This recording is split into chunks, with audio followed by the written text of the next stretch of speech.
హృదయపూర్వక నమస్కారాలు. ఈ రెండవ షాట్లో అసలైన భక్తుడు ఎవరు, ఈ విషయం గురించి మనం అందరం విని తెలుసుకుందాం. అసలైన భక్తుడు ఎవరు అనే ప్రశ్నకు సమాధానం భగవద్గీత, భాగవతము, రామాయణము, వేదాంతం అన్నీ ఇచ్చాయి. భక్తుడు అంటే దేవుణ్ణి ప్రేమతో, విశ్వాసంతో, సమర్పణతో పూజించేవాడు మాత్రమే కాదు, దేవుని తత్వాన్ని తనలో ప్రతిబింబింప చేసుకున్నవాడు కూడా. అసలైన భక్తుని లక్షణాలు: నిరహంకారత, నేను అనే భావం లేకుండా నీవే నా శరణు అని భావించేవాడు భక్తుడు. అహంకారం లేని మనసే భక్తికి పునాది. అమానిత్వం, అదంభితం, అహింస, క్షాంతిరార్జవం, శరణాగతి, తన జీవితాన్ని దేవునికి అర్పించడం. సర్వధర్మాన్ పరిత్యజ్య మమేకం శరణం వ్రజ.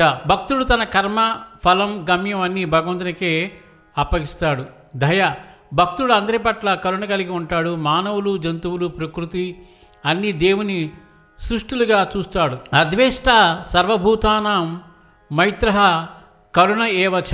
సహనశీలత, బాధ, ఆనందం రెండింటినీ సమానంగా స్వీకరించేవాడు భక్తుడు. సుఖ దుఃఖ సమాన భావన భక్తుని గొప్పతనం. నిత్య స్మరణ, భక్తుడు ఎప్పుడు దేవుని స్మరిస్తాడు, కేవలం పూజా సమయంలో కాదు. నిత్యం హరిస్మరణం జీవనశైలిగా మార్చుకుంటాడు. నిర్మల హృదయం, లోభం, ద్వేషం, కపటం లేని మనసే భక్తుని ఆలయం. భగవంతుడు స్థిరపడేది అలాంటి హృదయంలోనే. సేవాభావం, ఇతరులకు సహాయం చేయడం, ధర్మాన్ని జీవనోద్దేశంగా భావించడం. సేవాభక్తి దేవునికి అత్యంత ప్రీతికరమైనది. శాస్త్రోక్త భక్తుల ఉదాహరణలు: భక్తుడు ప్రహ్లాదుడు, దేవుడు మహావిష్ణువు భక్తి రకం నిశ్చల భక్తి. ఆంజనేయుడు, శ్రీరాముడు సేవాభక్తి. మీరాబాయి, దేవుడు శ్రీకృష్ణుడు ప్రేమభక్తి. శబరి, దేవుడు శ్రీరాముడు అఖండ విశ్వాసం. అందలమ్మ, దేవుడు శ్రీరంగనాథుడు మాతృభావ భక్తి. తుకారాం, దేవుడు విఠోబా కీర్తన భక్తి. భక్తుడి గొప్పతనం: భక్తి లేకుండా జ్ఞానం అర్ధరహితం. భక్తితో జీవించిన వాడు దేవుని సాన్నిధ్యం పొందుతాడు. భగవంతుడు నా భక్తుడి దగ్గర నేనే ఉంటాను అని భాగవతం చెబుతోంది.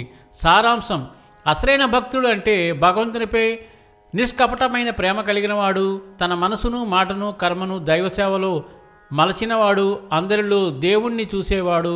అతడే నిజమైన భక్తుడు, అతడే దేవునికి ప్రియుడు. సర్వేజన సుఖినో భవంతు, లోకా సమస్త సుఖినో భవంతు. ధన్యవాదాలు. స్వస్తి.